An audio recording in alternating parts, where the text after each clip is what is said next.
नमस्कार, स्वागत है आप सभी का हमारे channel study with Veeru Singh में। मैं लेकर आया हूँ जीके जीएस के टॉप 30 प्रश्न। एक-एक प्रश्न को देखेंगे विस्तृत व्याख्या के साथ। तो शुरू करते हैं इस सेशन को। पहला क्वेश्चन आप सभी लोगों की स्क्रीन पर आप देख सकते हैं। पहला क्वेश्चन बहुत ही उम्दा और बढ़िया ट्रेंडिंग क्वेश्चन है। देख लेते हैं इसको। पहला क्वेश्चन क्या कह रहा है कि कलिंग नरेश खारवेल ने किस वंश से संबंधित थे? ये क्वेश्चन पूछा गया है। क्या क्वेश्चन पूछा गया है कि जो नरेश था, खारवेल नरेश, ये किस वंश से संबंधित था, है ना? बहुत ही बढ़िया प्रश्न है हिस्ट्री से, है ना? यहाँ से 1-2 प्रश्न और बता दूंगा जो कि इससे रिलेटेड होंगे, जो पूछे जाते हैं एग्जाम में। तो फिलहाल इसका सही विकल्प का चुनाव करें। क्या ये चेदी वंश का था, कलिंग वंश का था, कदम वंश का था, हर्यक वंश का था, है ना?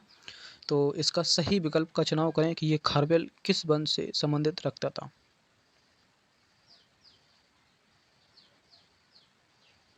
तो जो भी विकल्प एक ही तरह बढ़ रहे हैं सही हैं, ये चेदी वंश से था, है ना? बहुत ही अच्छा और इम्पोर्टेंट क्वेश्चन है कि ये चेदी वंश से संबंधित था। और मैं एक पॉइंट और बता देता हूँ कि ये खारवेल से पूछा जाता है कि हाथी गुफा अभिलेख का संबंध किससे है।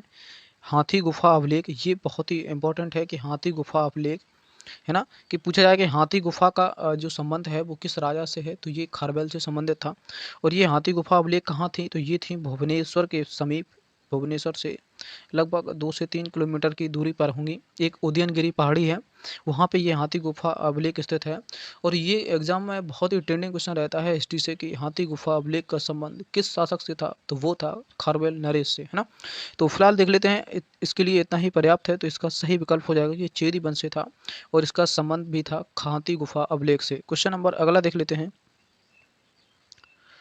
क्वेश्चन नंबर दूसरा है, क्या कह रहा है दूसरा कि बुद्ध ने अपने जीवन की अंतिम वर्षा ऋतु कहाँ बिताई थी? बुद्ध ने अपने जीवन की अंतिम वर्षा ऋतु कहाँ बिताई थी? ये ऐसा क्वेश्चन पूछा जा रहा है। आप सभी लोग अगर इनके बारे में पढ़े होंगे तो आप इस प्रश्न को विकल्प से भी तोड़ देंगे, मुझे ऐसी आशा है। तो विकल्प से तोड़ने का मतलब ये है कि आप लोगों को इनके बारे में पता होना चाहिए। कैसे? देखो, मैं प्रश्न से तोड़ दे रहा हूँ कि सारनाथ, इन्होंने सारनाथ में पहला अपना उपदेश दिया था, है ना?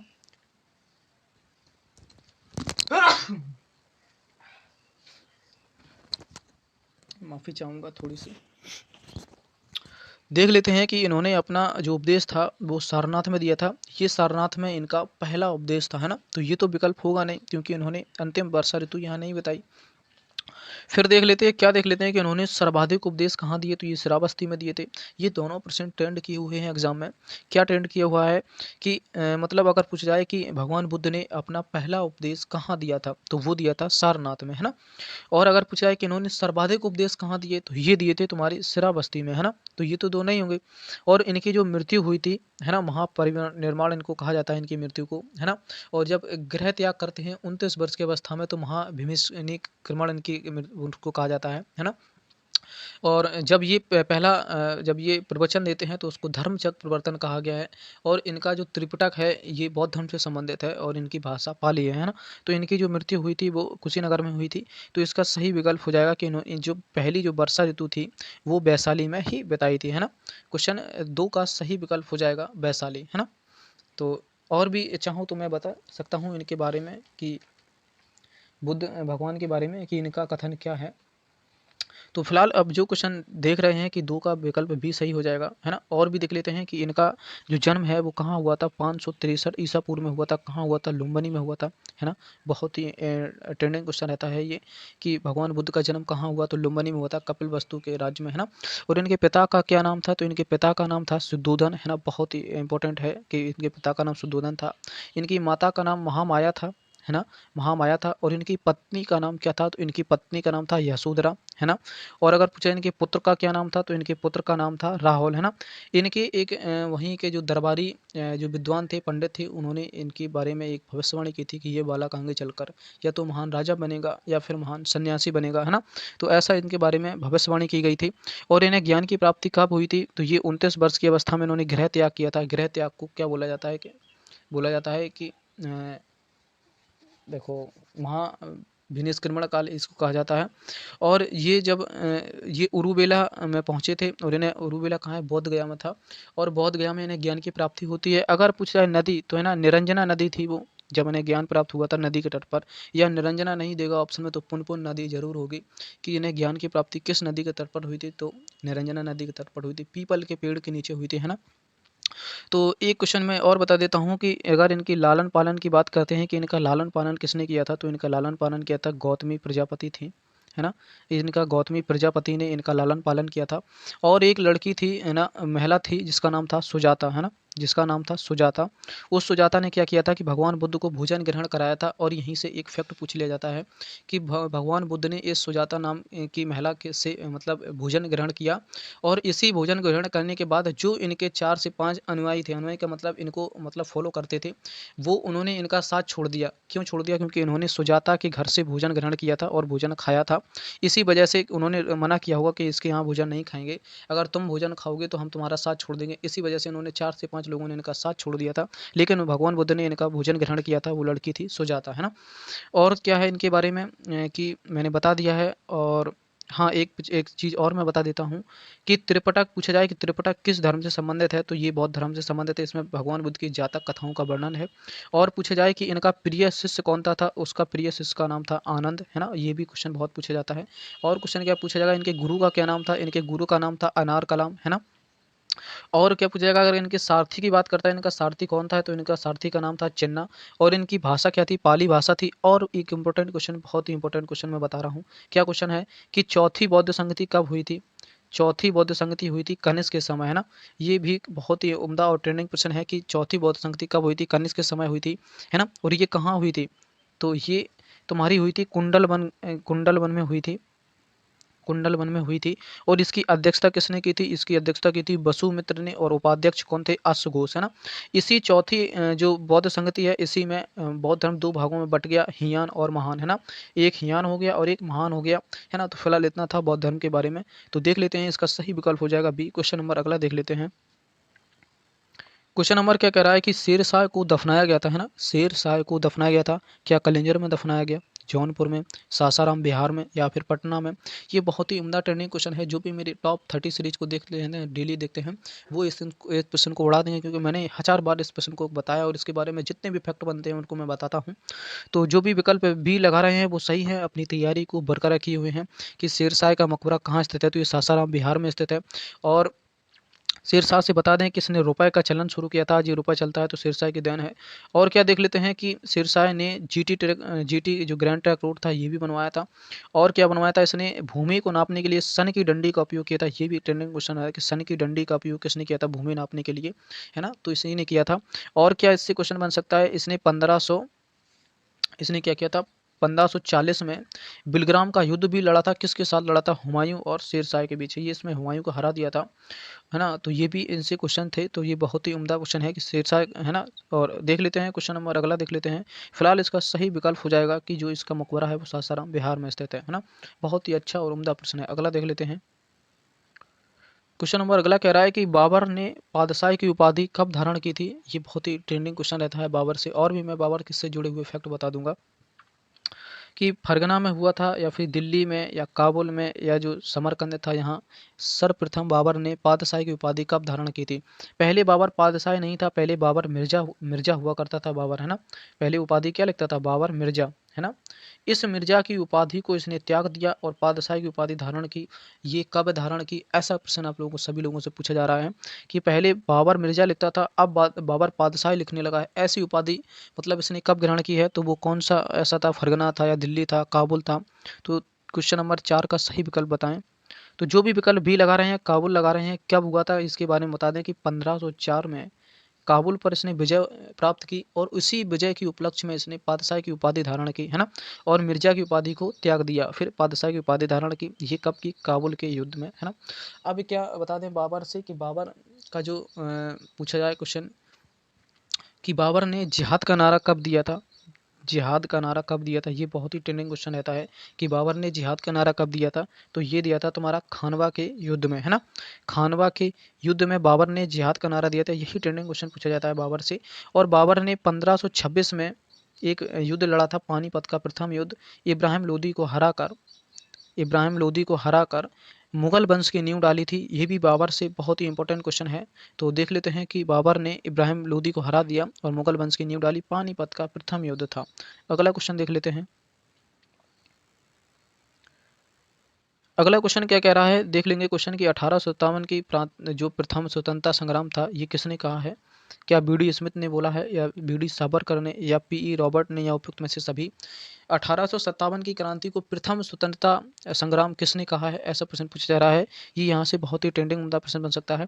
अगर मैं बात करूँ कि ये जो 1857 क्रांति कब शुरू हुई थी, तो मेरठ से हुई थी, है ना। मंगल पांडे की देन है ये सब, है ना। और यहाँ बता दें कि इसका अगर 1857 की क्रांति का चुनाव चिन्ह पूछे तो क्या था, रोटी था, रोटी और कमल, है ना। इनका जो चुनाव चिन्ह क्या था, रोटी और कमल था, है ना।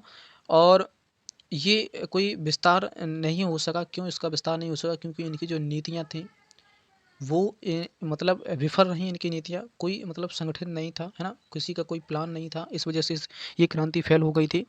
और भी बता दें कि फिलहाल क्वेश्चन अपना देख लेते हैं, 1857 की क्रांति जो प्रथम संग्राम था वो किसने कहा था, तो ये कहा था बी.डी. सावरकर ने, है ना।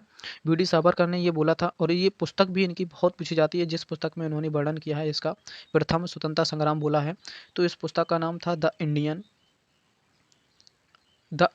War of independence.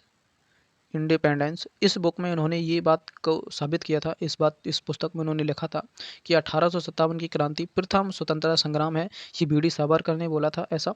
और किस बुक में बोला था, तो the Indian war of independence day में ये बात उन्होंने कही थी। क्वेश्चन नंबर अगला देख लेते हैं। क्वेश्चन नंबर क्या कह रहा है कि महात्मा गांधी ने भारत में पहला अपना जन भाषण कहाँ दिया था, है ना।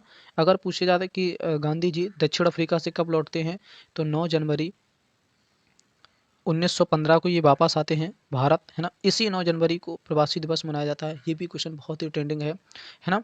और अगर इनका पूछा जाता है कि, पहले अपना क्वेश्चन देख लेते हैं फिर बताता हूँ इनके बारे में, कि महात्मा गांधी जी ने अपना पहला जन भाषण कब दिया था। जन भाषण का मतलब पहला आम लोगों को अपना भाषण कब दिया था।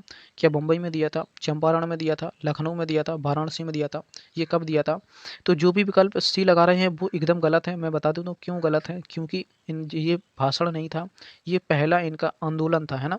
अगर ये बात इनके दिमाग में सेट हो जाती है कि ये आंदोलन था, तो ये विकल्प आप लोग कर ले जाएंगे इस प्रश्न को। तो जो भी विकल्प अगर सी लगा रहे हैं वो थोड़ा सा सावधान हो जाएं, क्योंकि ये इनका पहला सत्याग्रह था, आंदोलन था, न कि भाषण था, है ना। ये इनके खिलाफ लड़े थे, सामने खड़े हुए थे, अनशन किया था, बैठे थे, है ना। भाषण उसको बोलते हैं कि आप किसी के सामने दो चार बातें अच्छी कह के चले जाएं, है ना। तो ये इन्होंने कब किया था, फिलहाल क्वेश्चन देख लेते हैं कि भारत में अपना पहला जन भाषण कब दिया था, तो ये वाराणसी में दिया था, है ना। कहाँ वाराणसी में कब दिया था, ये दिया था उन्होंने 1900 शायद, हाँ 1916 की शायद बात है, फरवरी की।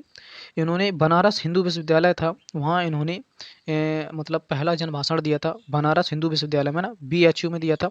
और बीएचयू की स्थापना किसने की है, तो शायद मदन मोहन मालवीय ने की है। ऐसा अगर किया है तो सही विकल्प बताएं, अगर कमेंट बॉक्स में करें कि बीएचयू की स्थापना किसने की है। अगला देख लेते हैं, फिलहाल इनका सही विकल्प हो जाएगा वाराणसी, इन्होंने पहला भाषण दिया था। और अगर जो भी विकल्प इसको लगा रहे हैं मैं इसको क्लियर कर देता हूँ कि चंपारण क्या था, ये 1917 में हुआ था। और ये कब हुआ था, 1917 में हुआ था। ये चंपारण कहाँ है, बिहार में स्थित है। बिहार में क्या कहानी थी, बिहार में ये कहानी थी कि वहाँ के बहुत ही प्रतिष्ठित व्यक्ति आचार्य रामचंद्र शुक्ल ने इन्हें निमंत्रण दिया, गांधी जी को। कहा कि मेरे यहाँ 3 कठिया पद्धति पर थोड़ा सा विवाद है। ये बहुत पूछा जाता है एग्जाम में कि 3 कठिया पद्धति क्या थी, है ना। तो 3 कठिया पद्धति की नील की 3/20 भाग पर खेती करना, यही 3 कठिया पद्धति थी। उन्होंने आचार्य रामचंद्र शुक्ल ने गांधी जी को, क्योंकि भारत आ चुके थे 15 में, है ना, 17 में इनका पहला आंदोलन था 2 साल बाद। तो इनसे कहा गया कि अब मैं इस समस्या से अवगत कराता हूँ आपको, आप यहाँ आए और मेरा साथ दें। तो गांधी जी 1917 में चंपारण पहुँचे और इस अनशन को सफल बनाया। और ये 1917 में यही पूछा जाता है इनका कि गांधी जी का पहला सत्याग्रह या आंदोलन कौन सा था, तो चंपारण का था, है ना। अगर भाषण की बात कर लेता है तो उन्होंने बनारस विश्वविद्यालय में दिया था, बीएचयू में दिया था 1916 में, है ना। तो फिलहाल इतना पर्याप्त है गांधी जी से। और क्वेश्चन बनता है तो आगे देख लेंगे। क्वेश्चन नंबर 7 देखते हैं। निम्नलिखित में से किसने 1946 के कैबिनेट मिशन का नेतृत्व किया था। ये क्वेश्चन में चिल्ला चिल्ला के गला बैठ गया होगा मेरा कि 1946 कैबिनेट मिशन कब आ गया था, 1946 में आया था। इसमें कितने लोग थे, ऐसा मैंने बताया होगा कि इसमें 3 लोग थे। तीनों कैसे थे, तीनों पास थे, है ना। जो भी मेरी टॉप 30 वीडियो देखते हैं प्रश्नों की, वो इस क्वेश्चन को उड़ा देंगे, मुझे विश्वास है। तो कैबिनेट मिशन कब आया था, ये 1946 में आया था। इसमें 3 लोग थे, पास थे तीनों, है ना। पी से वो बन जाएगा तुम्हारा पैथिक लॉरेंस, एलेक्जेंडर और स्टीवर्ट क्रिप्स, है ना। पैथिक लॉरेंस क्या था, अध्यक्ष था, है ना। तो ये क्वेश्चन कुछ बहुत ही इंपॉर्टेंट है और मैंने बताया था इसी कैबिनेट मिशन पर संविधान सभा का गठन किया गया था, याद रखें। और संविधान सभा की पहली बैठक 9 दिसंबर 1946 को दिल्ली में हुई थी, जिसके अस्थायी अध्यक्ष सच्चिदानंद सिन्हा थे। तो फिलहाल क्वेश्चन देख लेते हैं अपना कि 1946 में क्या हुआ था कि कैबिनेट मिशन भारत आया था। इसमें 3 लोग थे, तीनों पास थे। पैथिक लॉरेंस इसके अध्यक्ष थे, है ना। तो फिलहाल इसमें का सही विकल्प हो जाएगा पैथिक लॉरेंस। अगला क्वेश्चन देख लेते हैं। क्वेश्चन क्या कह रहा है कि निम्नलिखित में से किस कारागार में राम प्रसाद बिस्मिल को फांसी दे दी गई थी। ये कहानी बहुत ही इंपॉर्टेंट है, यहाँ से एक क्वेश्चन जरूर टेंड करता है और मैं वो क्वेश्चन बता रहा हूँ जो एग्जाम में टेंड करता है। क्वेश्चन पूछा जाएगा कि काकोरी हत्याकांड कब हुआ। काकोरी वो मतलब कांड था, काकोरी कांड, ये कब हुआ, ऐसा ही क्वेश्चन प्रश्न में लिख के आएगा कि काकोरी कांड कब हुआ, तो डेट भी दे देगा तुम्हें, है ना। तो ये काकोरी कांड कब हुआ था, तो ये हुआ था 9 अगस्त 1925 को, है ना। ये पूछा जा सकता है, बहुत ही इंपॉर्टेंट है कि 9 अगस्त 1925 को हुआ था, है ना। तो ये बहुत ही इंपॉर्टेंट है कि काकोरी कांड कब हुआ था, तो 9 अगस्त 1925 को हुआ था। और ये क्या घटना थी इसके बारे में बता दें कि एक ट्रेन को लूटा गया था जिसमें सरकारी सोना भरा हुआ था। उसमें बहुत कम से कम 29 लोग शामिल थे उसमें, लेकिन किसी भी हत्या को या फिर किसी भी कांड को काम करने के लिए सिर्फ एक दो ही लोग मास्टरमाइंड होते हैं, बकाया उनको सब फॉलो करते हैं, उसकी टीम फॉलो करती है। तो इसमें 3 से 4 लोग ही मेन थे जो बता दें, है ना, इस काम को अंजाम को देने के लिए। तो कौन कौन से थे मेन, सभी का नाम मैं बता सकता हूँ। एक तो राम प्रसाद बिस्मिल थे, एक राम प्रसाद बिस्मिल थे। एक आसफ़ल्ला खां थे, आसफ़ल्ला खां थे। तीसरे कौन थे, तीसरे रोशन सिंह थे, रोशन सिंह थे। और चौथे कौन थे, राजेंद्र लाहिड़ी थे, है ना। तो ये 4 लोग थे, ये चारों लोग इंपॉर्टेंट थे, है ना। राम प्रसाद बिस्मिल और आसफ़ल्ला खां और रोशन सिंह और राजेंद्र लाहिड़ी, ये 4 बहुत ही इंपॉर्टेंट सदस्य थे इस कांड को अंजाम देने के लिए। तो अब इनके बारे में एक क्वेश्चन यहीं से पूछा, बस यही क्वेश्चन पूछा जाता है इससे कि ये जो काकोरी कांड था ये कब मतलब ये इसका कांड हुआ था। तो डेट याद रख लेना, 9 अगस्त 1925 को ये घटना हुई थी, है ना। तो अब ये बता दें तुम्हें कि इनके बारे में पूछा क्या जाता है, बस ये पूछा जाता है कि इन चारों लोगों को मुकदमा देकर, है ना, मुकदमा चलाकर फांसी पर लटका दिया गया था। इन्हें फांसी कहाँ कहाँ दी गई थी, ये क्वेश्चन टेंड करता है। तो राम प्रसाद बिस्मिल को फांसी कहाँ दी गई थी, तो राम प्रसाद बिस्मिल को फांसी गोरखपुर में दी गई थी, है ना। ये चारों पॉइंट हैं, जो भी लिख रहे हैं लिख लें, क्योंकि यहाँ स्क्रीन पर इतना पर्याप्त स्पेस नहीं है कि मैं चारों चीज़ें लिख पाऊँ। आसफ़ल्ला खां को मतलब पूछा जाए कहाँ फांसी दी गई, तो ये फैजाबाद में फांसी दी गई थी, है ना। बस यही क्वेश्चन यहाँ से टेंड करता है। अभी यहाँ राम प्रसाद बिस्मिल के बारे में पूछा है, कभी पूछ देगा कि राजेंद्र लाहिड़ी को कहाँ फांसी दी गई है, तो ये क्वेश्चन आप लोगों के लिए हो जाएगा। तो रोशन लाल को बात करते हैं, इन्हें इलाहाबाद में फांसी दी गई थी, है ना, इलाहाबाद। और राजेंद्र लाहिड़ी को गोंडा जो पड़ता है, गोंडा बहराइच, यहाँ फांसी दी गई थी। सभी चारों लोगों का याद कर लें कि किन्हें कहाँ फांसी दी गई थी, एक नए एग्जाम में जरूर टेंड कर जाता है यहाँ से प्रश्न। अगर पूछा जाए कि राम प्रसाद बिस्मिल को कहाँ फांसी दी गई थी, तो ये ना फांसी दी गई थी गोरखपुर में, है ना। और आसफ़ल्ला खां को फांसी दी गई थी फैजाबाद में, और रोशन सिंह को इलाहाबाद में, राजेंद्र लाहिड़ी को गोंडा में, है ना। तो फिलहाल अपना क्वेश्चन देख लेते हैं कि अपना क्वेश्चन क्या पूछा जा रहा है कि निम्नलिखित में से राम प्रसाद बिस्मिल को फांसी कब दी गई थी, तो ये कहाँ, गोंडा में दी गई थी, गोरखपुर में, फैजाबाद में, वाराणसी में, है ना। तो अब बता दें कि गोंडा में किसे फांसी दी गई थी, राजेंद्र लाहिड़ी को दी गई थी।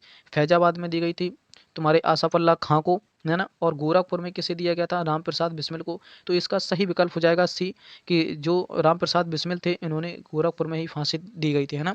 और राम प्रसाद बिस्मिल ने यही विश्व गीत विजय तिरंगा प्यारा करके इस गीत को लिखा है। तो ये लिखा है, अगर ये सही है तो कमेंट बॉक्स में कमेंट करें। अगला क्वेश्चन देख लेते हैं। क्वेश्चन नंबर कह रहा है कि हरी खाद के लिए सबसे उपयुक्त फसल कौन सी है। हरी खाद क्या है, ये एक जैविक खाद है और ये मतलब भूमि के लिए एक उपजाऊ है। क्या ये इसमें आलू की खेती के लिए उपयुक्त है, या गन्ना के लिए, या चना के लिए, या सनई के लिए। तो हरी खाद के उपयुक्त मैं कुछ फसलें लिखा रहा हूँ जो कभी ना कभी एक ना एक ट्रेंड कर जाती हैं एग्जाम में। तो जैसे सनई हुआ, है ना। और भी क्वेश्चन है, जैसे सनई हुआ और तुम्हारा, देखो मैं लिख देता हूँ।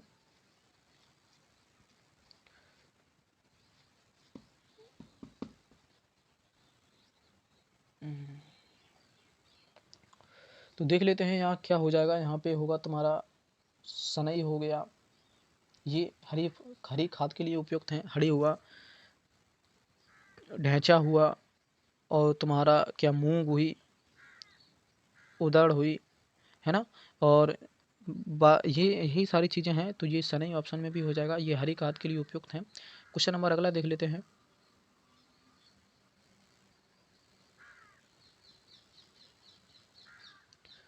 क्वेश्चन नंबर क्या कह रहा है कि केंद्रीय शुष्क भूमि कृषि अनुसंधान संस्थान कहाँ स्थित है? केंद्रीय शुष्क अनुसंधान कहाँ स्थित है? क्या ये हैदराबाद में है? क्या ये हैदराबाद में है, नई दिल्ली में है, हिसार में है, राजकोट में है? क्या सही विकल्प का चुनाव करें। ये कहाँ स्थित है? शुष्क भूमि कृषि अनुसंधान संस्थान ये कहाँ स्थित है? तो ये हैदराबाद जो भी लगा रहे हैं सही है। इसकी स्थापना 1985 में हुई थी, है ना, ये भी डेट याद रखें। और बता दें यहाँ से एक क्वेश्चन पूछा जाता है कि हैदराबाद किस नदी पर स्थित है? तो ये मूसी नदी पर स्थित है ना। ये कहाँ स्थित है? तो मूसी नदी पर स्थित है। ये हैदराबाद मूसी नदी पर स्थित है। क्वेश्चन नंबर अगला देख लेते हैं। हैदराबाद और सिकंदराबाद को जुड़वा नगर की संज्ञा दी गई। एग्जाम में ट्रेंड करता है क्वेश्चन कि जुड़वा नगर किसे कहा जाता है? हैदराबाद और सिकंदराबाद को कहा जाता है। हैदराबाद किस नदी पर बसा हुआ है? मूसी नदी पर बसा हुआ है। फिलहाल इसका सही विकल्प हो जाएगा कि हैदराबाद में है। इसका जो मुख्यालय जो संस्थान है हैदराबाद में है और ये 1985 में इसकी स्थापना हुई थी। क्वेश्चन अगला देख लेते हैं। क्वेश्चन अगला क्या कह रहा है कि बहार एक प्रसिद्ध प्रजाति है, ये किसकी है? क्या ये मटर की है, अरहर की है, मूंगफली की है, चना की है? बहार जो है एक प्रजाति है, किसकी है? तो जो भी विकल्प सी की तरफ बढ़ रहे हैं ये सही है कि बहार एक अरहर की प्रजाति है। और अरहर में बहुत सारी प्रजातियां हैं, जैसे बता दें तो मैं अमर, अगर अमर किसकी प्रजाति है? अरहर की है। अमर हुआ, आज़ाद हुआ, है ना, ये आज़ाद हुआ। और ये पारस हुआ और मालवीय चमत्कार हुआ। मालवीय चमत्कार ये सारी फसलें किसकी हैं? ये हैं तुम्हारी अरहर की। अमर हुआ, आज़ाद हुआ, पारस हुआ, मालवीय जो चमत्कार हुआ, ये सारी अरहर की फसलें हैं। और अरहर की बात करता है दालों के लिए, अगर पूछा जाए कि दालों में सबसे ज़्यादा क्या पाया जाता है तो प्रोटीन पाया जाता है। और दालों के लिए बात करता है तो एमपी सर्वश्रेष्ठ राज्य हो जाएगा दालों के लिए, है ना। तो दालों से ये 3 क्वेश्चन थे कि अगर पूछा जाए सबसे ज़्यादा प्रोटीन किस में होता है तो दालों में होता है। और दालें कहाँ पाई जाती हैं? एमपी में पाई जाती हैं। क्वेश्चन नंबर अगला देख लेते हैं। ये झील से क्वेश्चन है, तो जो भी साथी नए हैं चैनल को सब्सक्राइब करें, बेल आइकन को प्रेस करें ताकि आने वाली वीडियो समय से आप लोगों को मिल सके।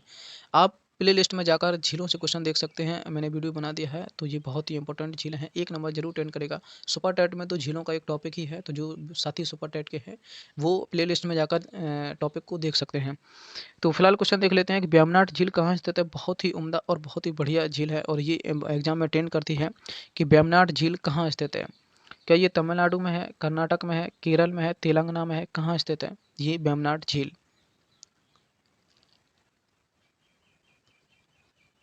तो जो भी विकल्प बी की तरफ बढ़ रहे हैं सही है। वेम्बनाड झील केरल में है। मैं यहाँ से 3 झीलें लिखा रहा हूँ केरल से। तीनों के तीनों झीलें बेहद ही इंपॉर्टेंट हैं। पहली वेम्बनाड, पूछा जाए वेम्बनाड झील कहाँ स्थित है तो केरल में स्थित है। दूसरी पेरियार झील, ये पेरियार नदी भी है। और एक है अष्टमुडी झील, है ना, ये बहुत ही इंपॉर्टेंट है, मैं लिख नहीं पा रहा हूँ। अष्टमुडी झील, ये तीनों झीलें कहाँ स्थित है? केरल में स्थित हैं। याद रखना, यहाँ से एक क्वेश्चन जरूर टेंड करता है झीलों से। पूछा जाएगा आप लोगों से पेरियार झील या नदी कहाँ स्थित है तो मतलब केरल में स्थित हो जाएगी। और अष्टमुडी झील कहाँ स्थित है? ये भी केरल हो जाएगा। और वेम्बनाड झील कहाँ स्थित है? ये भी केरल हो जाएगा। तो फिलहाल इतना पर्याप्त है। और एक और तमिलनाडु में बता दें, ये यहाँ से बहुत इंपॉर्टेंट है कि पूछा जाए पुलिकट झील कहाँ स्थित है ना। बहुत ही इंपॉर्टेंट मैं झीलों को जिक्र कर रहा हूँ कि पुलिकट झील कहाँ स्थित है? तमिलनाडु में है। वेम्बनाड झील कहाँ है? केरल में स्थित है। पेरियार कहाँ है? केरल में। अष्टमुडी कहाँ है? केरल में है। और एक और मैं बता, 2 झीलें और देखो याद आ गई हैं मुझे। पहली बहुत ही इंपॉर्टेंट झील है कि लोकटक झील कहाँ स्थित है। लोकटक झील कहाँ स्थित है तो ये मणिपुर में है। और चिल्का झील कहाँ स्थित है? चिल्का झील कहाँ स्थित है तो ये स्थित है तुम्हारी उड़ीसा में, है ना। तो बहुत ही इंपॉर्टेंट झीलें थी, मैंने सारी चीज़ों को बताया। एक बार चाहो तो मैं बता दूं, आप सुन लें कि तमिलनाडु में पुलकट झील है, केरल में 3 झीलें हैं, वेम्बनाड झील हुआ, पेरियार झील हुआ और अष्टमुडी झील हुआ। और मणिपुर में लोकटक झील है और चिल्का में उड़ीसा झील है ना। तो फिलहाल इतना पर्याप्त है। देख लेते हैं अगला क्वेश्चन। तो इसका सही विकल्प क्वेश्चन नंबर 12 का सही विकल्प हो जाएगा केरल। अगला देख लेते हैं। क्वेश्चन क्या कह रहा है कि ऊर्जा का स्तर एक पोशी से दूसरे पोशी तक पहुंचने में कितने प्रतिशत का नियम लागू होता है? ऐसा किस वैज्ञानिक ने बताया था? ऐसा किसने बताया था? ये एग्जाम में बहुत ट्रेंड करता है क्वेश्चन। डबल स्टार लगाएं, डबल इंपॉर्टेंट करें इसको। जो भी साथी नई टेट सीटेट देना चाहते हैं टेट, उसमें ये एग्जाम में बहुत ही ट्रेंड करेगा क्वेश्चन।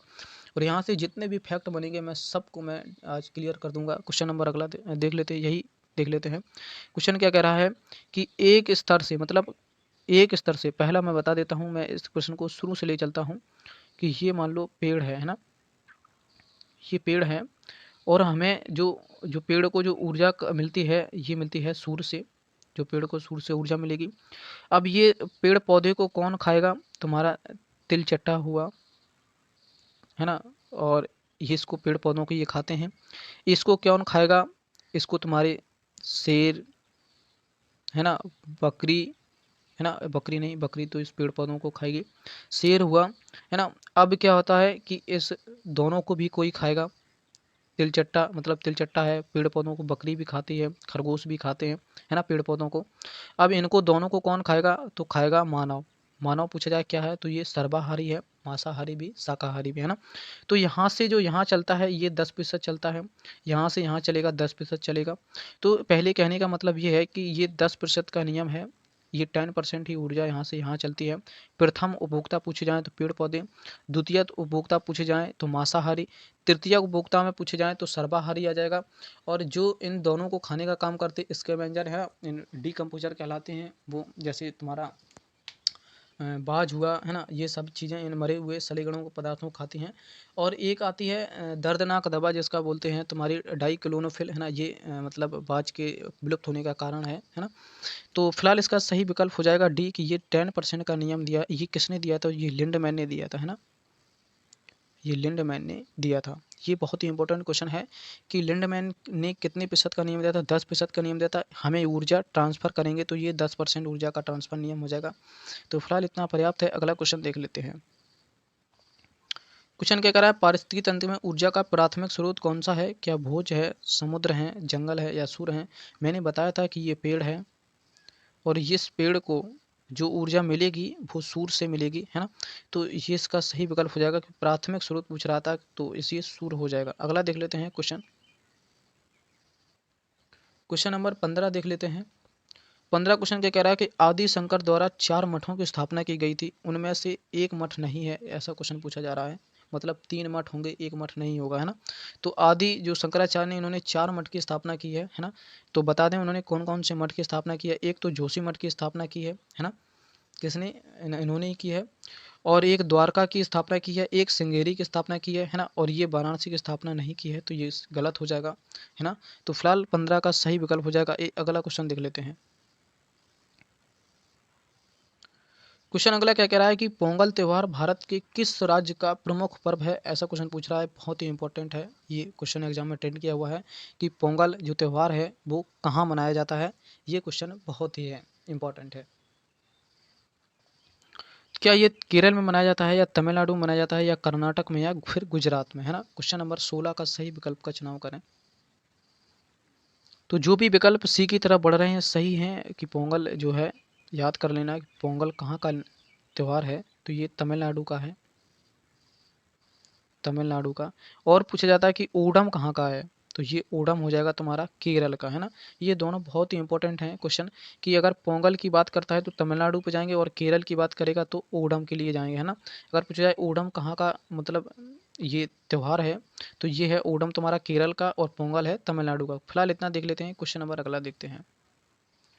क्वेश्चन नंबर क्या कह रहा है कि इंडियन बार ऑफ इंडिपेंडेंस 1857 पुस्तक के लेखक कौन है? तो ये अभी मैंने बताया था इसको, कि ये बी डी सावरकर ही इसकी पुस्तक के लेखक हैं।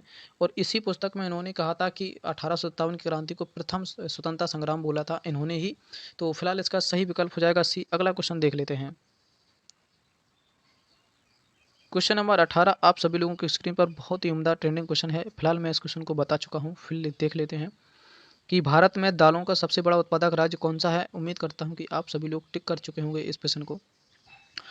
भारत में दालों का सबसे बड़ा उत्पादक राज्य कौन सा है? क्या वो उत्तर प्रदेश है, राजस्थान है, बिहार है, मध्य प्रदेश है?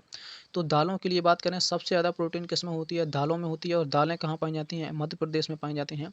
मध्य प्रदेश से एक दो क्वेश्चन और बता देता हूँ कि मध्य प्रदेश को टाइगर स्टेट भी के नाम से भी जाना जाता है। एमपी को क्वेश्चन पूछा जाए कि टाइगर स्टेट के नाम से एमपी जाना जाता है।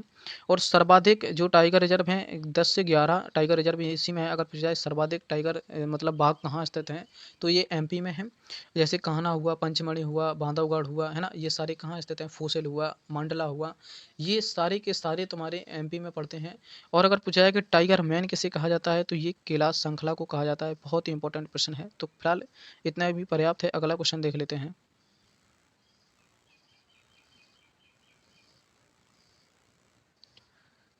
क्वेश्चन नंबर 19, आप सभी लोगों के स्क्रीन पर कि एक वायु प्रदूषक से संबंधित नहीं है, मतलब ये जब नहीं वाला प्रश्न आता है तो बड़े ही इत्मीनान से उसको हल करें।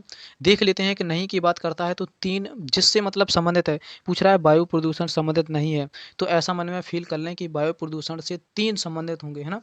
तो 3 होंगे, 1 नहीं होगा, है ना? तो हम यही चेक कर लेते हैं कि वायु प्रदूषण से कौन संबंधित है। ये देखो अम्ल, है ना, एसिड रेन ये संबंधित है। ये तुम्हारा एस्टोरिस है ये संबंधित है। और ये तुम्हारा देख लेते हैं 19 का क्या ये सही हो जाएगा। ये स्मोक भी ये वायु प्रदूषण से संबंधित है। स्मोक को मतलब धुआं ही तो होता है। तो इसका सही विकल्प हो जाएगा सी, ये वायु प्रदूषण से संबंधित नहीं है। तो फिलहाल इसका विकल्प सी सही हो जाएगा। क्वेश्चन नंबर अगला देख लेते हैं। क्वेश्चन नंबर कह रहा है कि 2011 की जनगणना के अनुसार भारत में 10 लाख नगरों की संख्या कितनी थी। मतलब ये पूछ रहा है कि जब 2011 में जनगणना हुई थी उस समय 10 लाख जिन जिन नगरों की संख्या थी उन नगरों की संख्या कितनी थी, है ना? तो ये क्वेश्चन थोड़ा सा टफ हो जाता है क्योंकि ये डेटा याद रखने वाला है। तो फिलहाल इसका सही विकल्प हो जाएगा 53। और बता देता हूँ यहाँ से 2-3 फैक्ट मैं बता देता हूँ कि अगर पूछा जाए कि 2011 मतलब पूछा जाए कि पहली जनगणना 1872 में हुई थी, है ना? 1872 में किसके समय हुई थी? लॉर्ड म्यू के समय हुई थी, है ना? ये भी बहुत ही इंपॉर्टेंट क्वेश्चन पूछा जाता है कि पहली जनगणना कब हुई थी, तो लॉर्ड म्यू के समय हुई थी। अगला फैक्ट क्या है कि 10 की आधार पर जनगणना 1881 में हुई थी। ये किसके समय हुई थी? तो लॉर्ड रिपन के समय हुई थी, ठीक है? लॉर्ड रिपन को ही स्थानीय स्वशासन का जनक माना जाता था, है ना? स्थानीय स्वशासन का जनक माना जाता है। ये भी बहुत अच्छा क्वेश्चन है कि स्थानीय स्वशासन का जनक किसे माना जाता है? तो लॉर्ड रिपन को माना जाता था, है ना? और 1881 में मतलब 10 के आधार पर जनगणना हुई थी लॉर्ड रिपन के समय, और 1872 में लॉर्ड म्यू के समय, है ना? तो फिलहाल इतना पर्याप्त है। क्वेश्चन ये कह रहा था कि 10 लाख वाले नगरों की जनसंख्या 53 थी। क्वेश्चन बी सही हो जाएगा। अगला देख लेते हैं। क्वेश्चन कह रहा है कि 2000 जनगणना के अनुसार सबसे कम लिंगानुपात वाला राज्य कौन सा था? तो ये सिक्किम हो जाएगा क्या? पंजाब, जम्मू कश्मीर, हरियाणा। तो जो भी सिक्किम लगा रहे हैं वो थोड़ा सा कन्फ्यूजन है। मतलब कहाँ कन्फ्यूजन मैं बता देता हूँ। ये सिक्किम तब सही होगा जब क्वेश्चन पूछा जाएगा कि जनसंख्या कम किन की है ना? किस राज्य में जनसंख्या कम है? ऐसा क्वेश्चन पूछा जाए जनसंख्या कम है तो तब विकल्प हो जाएगा तुम्हारा सिक्किम। लेकिन ये जनसंख्या नहीं पूछ रहा है, बात पूछ रहा है लिंगानुपात की, तो ये तो बिल्कुल नहीं होगा। तो फिलहाल जो भी सिक्किम में कन्फ्यूजन थे मैंने दूर कर दिया है कि ये जनसंख्या जब पूछा जाए कि मतलब किस राज्य की जनसंख्या कम है तो ये है तुम्हारी सिक्किम की, है ना? तो बताते हैं कि हरियाणा में सबसे कम लिंगानुपात था, है ना? और हरियाणा में कितना था? 879 के समथिंग था लिंगानुपात। अगर पूछा जाए कि भारत में 2011 के अनुसार भारत का जो लिंगानुपात वो कितना था? तो वो था 943, है ना? ये बहुत ही इंपॉर्टेंट है। और मतलब बता दें कि सर्वाधिक अगर पूछा जाए सर्वाधिक लिंगानुपात किस मतलब का राज्य का है? तो केरल का था। ये भी बहुत ही इंपॉर्टेंट रखने वाली है। यही 2 क्वेश्चन पूछे जाते हैं कि सबसे कम पूछा जाए तो हरियाणा पर जाएँगे और ज़्यादा पूछा जाए तो केरल पे जाएँगे। और 1872 में पहली जनगणना हुई थी। अगर 10 के आधार पे बात करता है तो 1881 में जाकर लॉर्ड रिपन के समय लॉर्ड रिपन को स्थानीय स्वशासन का जनक भी माना जाता है। क्वेश्चन अगला देख लेते हैं। क्वेश्चन अगला क्या कह रहा है कि भारतीय गन्ना अनुसंधान संस्थान कहाँ स्थित है? क्या ये लखनऊ में स्थित है, लुधियाना में, कोयम्बटूर में है, पूसा में है, कहाँ स्थित है? क्वेश्चन नंबर 22 बेहद ही इंपॉर्टेंट है। इस अनुसंधान से 1% जरूर टेंड करेगा सुपर टेट में। तो जो भी साथी नए हैं चैनल को सब्सक्राइब कर लें, बेल आइकन को प्रेस करें ताकि आने वाली वीडियोज़ का नोटिफिकेशन समय से मिल सके। तो जो भी साथी नए हैं तो प्ले लिस्ट में जाकर इस अनुसंधान से मैंने वीडियो बनाया उसको देख सकते हैं। 1 नंबर जरूर कन्फर्म होगा यहाँ से। तो फिलहाल अपना क्वेश्चन देख लेते हैं कि गन्ना अनुसंधान संस्थान कहाँ स्थित है? तो लखनऊ में है, कोयम्बटूर में है, लुधियाना में है, पूसा में है, ये कहाँ स्थित है? क्वेश्चन नंबर 22 की बात कर लेते हैं। जो भी एक ही तरह बढ़ रहे हैं सही है, बहुत ही उम्दा है। लखनऊ में और भी 3-4 हैं, जैसे पूछा जाए बिस। बिस से याद रखें कि बिस कहाँ है? तो ये लखनऊ में है। और वनस्पति ये तुम्हारा बेस हो गया और वनस्पति हो गया। ये पूछा जाए कि बेस और वनस्पति अनुसंधान कहाँ स्थित हैं? तो ये लखनऊ में हो जाएंगे। और गन्ना अनुसंधान भी कहाँ स्थित है? तो लखनऊ में स्थित है। क्वेश्चन नंबर अगला देख लेते हैं। क्वेश्चन नंबर क्या कह रहा है कि उपराष्ट्रपति को पद से हटाने के लिए प्रस्ताव कहाँ पेश किया जा सकता है? ऐसा प्रश्न पूछ रहा है। तो उपराष्ट्रपति से आज जितने भी फैक्ट बनेंगे उन सबको मैं क्लियर कर दूंगा। तो फिलहाल अपने क्वेश्चन पर देख लेते हैं। क्या ये राज्य परिषद का मतलब समझ सकते हैं? राज्यसभा, है ना? अब क्वेश्चन आप लोगों के लिए सरल हो गया होगा। क्या लोकसभा, कैबिनेट या मंत्रिपरिषद, है ना? पहला तो क्वेश्चन ये मैं बता देता हूँ। पहला फैक्ट क्या है कि ये जो राज्यसभा है, ये राज्यसभा का पदेन सभापति होता है। कौन पदेन सभापति होता है? उपराष्ट्रपति होता है। तो इसके लिए उपराज्यसभा हो जाएगा इसका सही विकल्प। अब देख लेते हैं कि उपराष्ट्रपति से कितना बनता है। उपराष्ट्रपति अनुच्छेद 63 से है। और क्या देख लेते हैं कि इसका जो कार्यकाल है वो 6 वर्ष होता है। इसका उपराष्ट्रपति का कार्यकाल नहीं होता है, ये सदस्यों का कार्यकाल होता है। अगर पूछे कि राज्यसभा का कार्यकाल कितना है, तो एक भी कार्यकाल नहीं है, क्योंकि राज्यसभा का कार्यकाल नहीं होता। ये एक स्थायी सदन है ना। बहुत ही एग्जाम में पूछा गया कि राज्यसभा को भंग किया जा सकता है, तो राज्यसभा को भंग नहीं किया जा सकता। क्यों? क्योंकि ये एक स्थायी सदस्य है। यहाँ हर मतलब 2 साल में 1/3 सदस्य भाग लेते हैं, तो इस वजह से ये स्थायी सदन है। यहाँ पर निरंतर चलता रहता है कि कोई आएंगे, कोई जाएंगे, कोई आएंगे, कोई जाएंगे, है ना। इस वजह से राज्यसभा को हम भंग नहीं कर सकते, ये एक स्थायी सदन है। ठीक है, तो याद रखना। और अगर पूछा है कि राज्यसभा का कार्यकाल कितना होता है, तो एक भी कार्यकाल नहीं होता। अगर पूछा है कि राज्यसभा के सदस्यों का कार्यकाल कितना होता है, तो 6 वर्ष हो जाएगा। यही एग्जाम में बहुत ट्रेंड करता है क्वेश्चन कि राज्यसभा के सदस्यों का कार्यकाल कितना होता है, तो 6 वर्ष होता है। राज्यसभा एक स्थायी सदन है और ये अनुच्छेद 80 में आती है। तो फिलहाल क्वेश्चन देख लेते हैं कि इसका ये राज्यसभा सही हो जाएगा। और राष्ट्रपति को पद से हटा सकते हैं, वो अनुच्छेद है अनुच्छेद 67 खा, है ना। इस अनुच्छेद के तहत राष्ट्रपति को हटा सकते हैं। तो फिलहाल इतना पर्याप्त है। क्वेश्चन नंबर अगला देख लेते हैं। क्वेश्चन नंबर क्या कह रहा है कि बंदी बनाए गए व्यक्ति को मौलिक अधिकारों की रक्षा किस अनुच्छेद से प्राप्त है? बंदी बनाए गए, है ना। अब जब भी अगर आप लोगों को लगता है कि ऐसा प्रश्न हमें नहीं आ रहा कि बंदी बनाए गए ये क्या है क्या नहीं है, तो ऑप्शन से प्रश्न को तोड़ना सीख जाएं। ऑप्शन से प्रश्न को तोड़ दें। कैसे? देखो, अनुच्छेद 17 में क्या कहा गया? अनुच्छेद 17 में कहा गया अपस्यता का अंत, छुआछूत नहीं होगी, ऐसा कहा गया अनुच्छेद 17 में। अनुच्छेद 15 में क्या कहा गया है? 15 में कहा गया कि हम किसी भी व्यक्ति से धर्म, जाति, लिंग आधार पर भेदभाव नहीं करेंगे, ऐसा वर्जित है अनुच्छेद 15 में। अनुच्छेद 21 में क्या कहा गया है? जीवन जीने का अधिकार है, हम स्वतंत्र हैं, जीवन को जी सकते हैं अपनी मर्जी से। तो अनुच्छेद ये 22 बचता है, यही सही हो जाएगा। क्या? बंदी बनाए गए व्यक्तियों पर। अनुच्छेद 22 क्या कहता है? दोष सिद्धि के बारे में बात करता है। और यहाँ कहा गया है किसी भी व्यक्ति को एक बार से ज़्यादा सज़ा नहीं दे सकते, कि मतलब हम सज़ा दे दें, थाने में सज़ा दे दें, कोर्ट सज़ा दे दे, फिर उसके बाद आ जाए घर सज़ा दे दे, तो ऐसा नहीं है। अगर किसी ने व्यक्ति ने भी जघन्य अपराध किया है, तो उसके लिए सिर्फ एक बार उसे सज़ा दी जा सकती है, बार बार सज़ा नहीं दे सकते, ऐसा प्रावधान नहीं है। और बात कर लेते हैं, कोई भी व्यक्ति है अपराध करके आया, तो 24 घंटे के अंदर मजिस्ट्रेट के समक्ष पेश होना होता है, तो ये बात भी है। और मतलब जो समय पूछा जाता है कि 24 घंटे के अंदर क्या यात्रा का समय जुड़ता है, तो यात्रा का समय नहीं जुड़ता। ये भी एग्जाम में टेंड किया हुआ क्वेश्चन है। तो फिलहाल अपना क्वेश्चन देख लेते हैं। क्वेश्चन नंबर 22 सही हो जाएगा। अगला क्वेश्चन देख लेते हैं। क्वेश्चन नंबर क्या कह रहा है? किस संविधान संशोधन द्वारा संपत्ति के अधिकार को हटाया गया है? क्या वो 24वां था, 25वां था, 42वां था, 44वां था? संपत्ति का अधिकार बहुत ही इंपॉर्टेंट है, यहाँ से क्वेश्चन जरूर एग्जाम में टपकता है। तो यहाँ से मैं जो भी फैक्ट बनते हैं मैं सभी को आज क्लियर कर दूंगा, आप कंफ्यूजन में ना रहें। तो बात कर लेते हैं कि अगर पूछा जाए कि वर्तमान में मूल जो मौलिक अधिकार हैं वो कितने हैं। अगर पूछा जाए कि वर्तमान में मौलिक अधिकार कितने हैं, तो वर्तमान में मौलिक अधिकार हैं 6। पहले कितने थे? पहले थे 7। ठीक है, इस 7वें को हटा दिया गया। 7वां कौन था? यही था संपत्ति का अधिकार, है ना। यही संपत्ति का अधिकार था, इसको हटा दिया गया। कब हटाया गया? 44वां संविधान संशोधन 1978 में।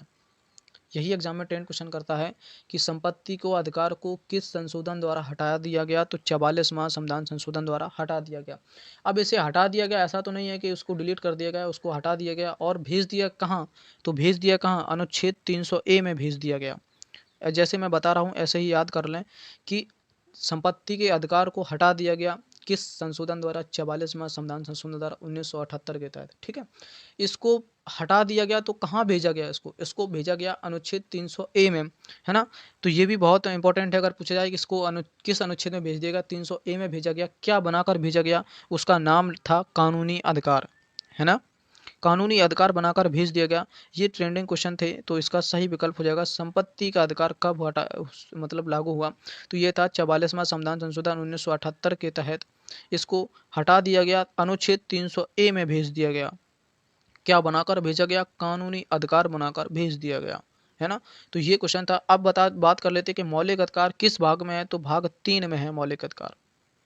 भाग 3 में मौलिक अधिकार हैं। इसी भाग 3 को शिक्षा का मैग्ना कार्टा भी कहा जाता है, ये भी दिमाग में याद रखें। संपत्ति का अधिकार जो है वो इसके तहत हटा दिया गया था। और ये मौलिक कर्तव्य वर्तमान में कितने हैं? 6 मौलिक कर्तव्य हैं वर्तमान में। ठीक है, 12 से 35 हैं और ये कहाँ से लिए गए हैं, तो ये मौलिक अधिकार अमेरिका से लिए गए हैं और ये किस में है, भाग 3 में है। तो यहाँ से जितने जितने भी फैक्ट बनते थे मैंने बता दिए हैं कि मौलिक अधिकार वर्तमान में कितने थे। तो मौलिक अधिकार वर्तमान में कितने हैं, तो 6 हैं।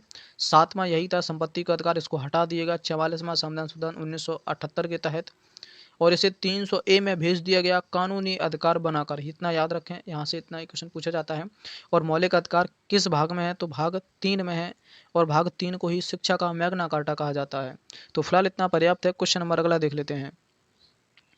क्वेश्चन नंबर क्या कह रहा है कि निम्नलिखित में से कौन तृणमूल लोकतंत्र से संबंधित है। क्या लोकपाल है, पंचायती राज है, राज्य और अंतर है, या क्षेत्रीय राजनीति है। तृणमूल लोकतंत्र से संबंधित है ना, तो ये इसका सही विकल्प हो जाएगा पंचायती राज ही इससे संबंधित है। तो फिलहाल इसका सही विकल्प हो जाएगा बी, पंचायती राज पद्धति। क्वेश्चन नंबर 26 का बी। इससे थोड़ी सी जुड़ी मैं कहानी बता देता हूँ कि 2 अक्टूबर 1959 को तत्कालीन प्रधानमंत्री जवाहरलाल नेहरू की अध्यक्षता में नागौर जिला से इसका शुरू किया गया। और ये नागौर जिला कहाँ था, राजस्थान में। पंचायती राज व्यवस्था शुरू की गई थी, कब शुरू की गई थी, 2 अक्टूबर 1959 को तत्कालीन प्रधानमंत्री जवाहरलाल नेहरू की अध्यक्षता में। अब ये कहाँ से शुरू हुई थी, ये एग्जाम में ट्रेंड करता है कि नागौर जिला से शुरू हुई थी और राजस्थान से, है ना। अब बात कर लेते हैं कि इसको लागू करने वाला पहला राज्य कौन सा था, तो ये था तुम्हारा आंध्र प्रदेश, है ना। अगर पूछा जाए कि भाषाई आधार पर पहला गठन होने वाला राज्य कौन सा था, तो आंध्र प्रदेश था। और पंचायती राज को शुरू करने वाला राज्य था तो वो राजस्थान था। और बात कर लेते हैं कि पंचायती राज में त्रिस्तरीय प्रणाली को जन्म किसने दिया था। त्रिस्तरीय प्रणाली, पंचायती राज से ये क्वेश्चन चल रहे हैं, बहुत ही इंपॉर्टेंट है। त्रिस्तरीय प्रणाली ये के जन्मदाता कौन है, तो ये गांव हो गया, ब्लॉक हो गया, जिला परिषद हो गया। तो ये थे तुम्हारे बलवंत राय मेहता समिति। बलवंत राय मेहता समिति थी, इन्होंने ही त्रिस्तरीय को जन्म दिया था।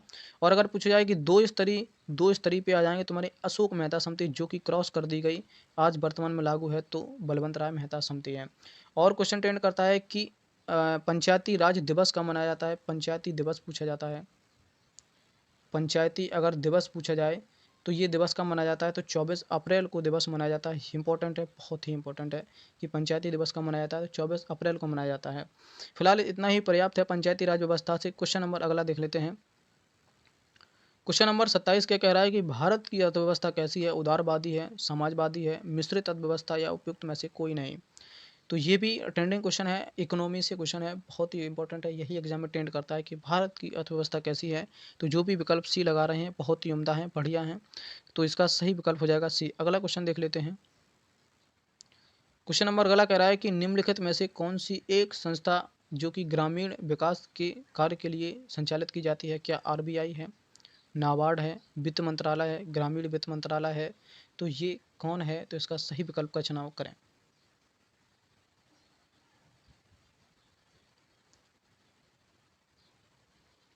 तो जो भी विकल्प भी लगा रहे हैं सही है, नाबार्ड ही है ग्रामीण कृषि विकास के लिए। और इसका मुख्यालय बात करता है तो इसका मुख्यालय मुंबई हो जाएगा, ठीक है। और ये आप लोगों के लिए घर से क्वेश्चन है कि नाबार्ड की स्थापना कब हुई है, तो ये भी आप कमेंट बॉक्स में कमेंट करें कि इसकी स्थापना कब हुई है। तो क्वेश्चन नंबर अगला देख लेते हैं।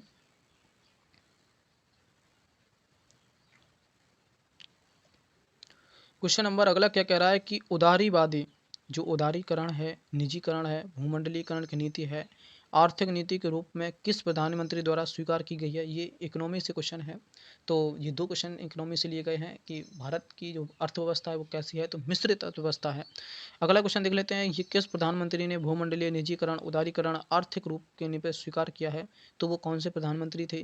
क्या राजीव गांधी थे, विश्वनाथ प्रताप सिंह थे, नरसिम्हा राव थे, और ये अटल बिहारी वाजपेयी थे। क्वेश्चन नंबर 29 का सही विकल्प का चुनाव करें।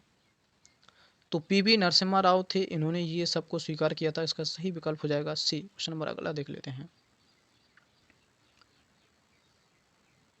क्वेश्चन नंबर क्या कह रहा है कि भारत में मिश्रित अर्थव्यवस्था का अर्थ है। क्या अर्थ है मिश्रित अर्थव्यवस्था का। क्या बृहद एवं कुटीर उद्योग का सह अस्तित्व, क्या ये है। क्या आर्थिक विकास में विदेशों का सहयोग, ये है।